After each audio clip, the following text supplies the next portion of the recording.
حضرت عبداللہ بن مبارک رحمتاللہ تعالی علیہ فرماتے ہیں لالچ کے رشتے ہیں دنیا کے، لالچ کے۔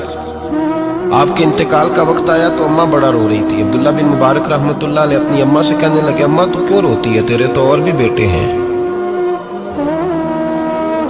تو کو میرے بعد لوارث تو نہیں ہو جائے گی، آخری وقت ہے، نزع کا عالم، اماں تو کیوں روتی ہے، اور بھی بیٹے ہیں؟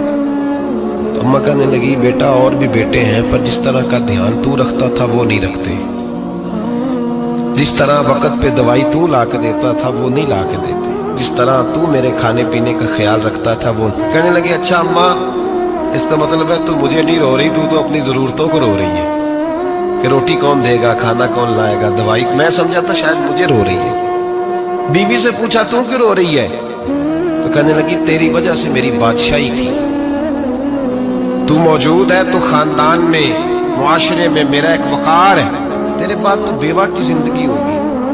آپ فرمانے لگے اوہو میں سمجھا تھا شاید مجھے رو رہی ہے، تو اپنے وقار کو رو رہی ہے۔ بیٹوں اور بیٹیوں سے پوچھا تمہاری آنکھوں میں کیوں آنسو چھلکتے ہیں؟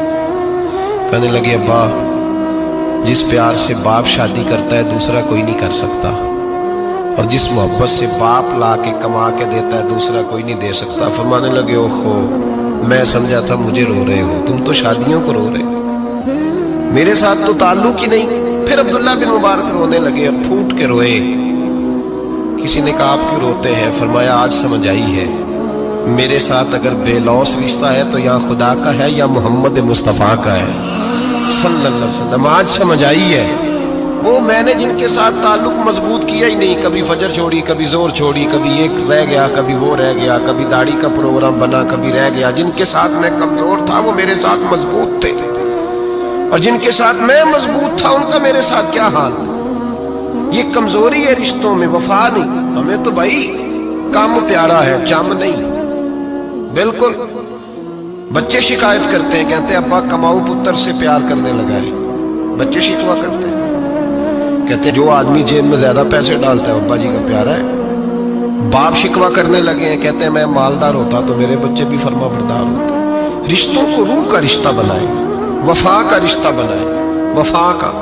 کتے کا ذکر قرآن پاک میں آیا ہے، اس لیے آیا ہے کہ اس نے اللہ کے ولیوں سے وفا کی تھی، اسی آیا ہے کہ اس نے اللہ کے ولیوں کے ساتھ وفاداری کی، وفاداری کی تو اللہ نے اس کا ذکر قرآن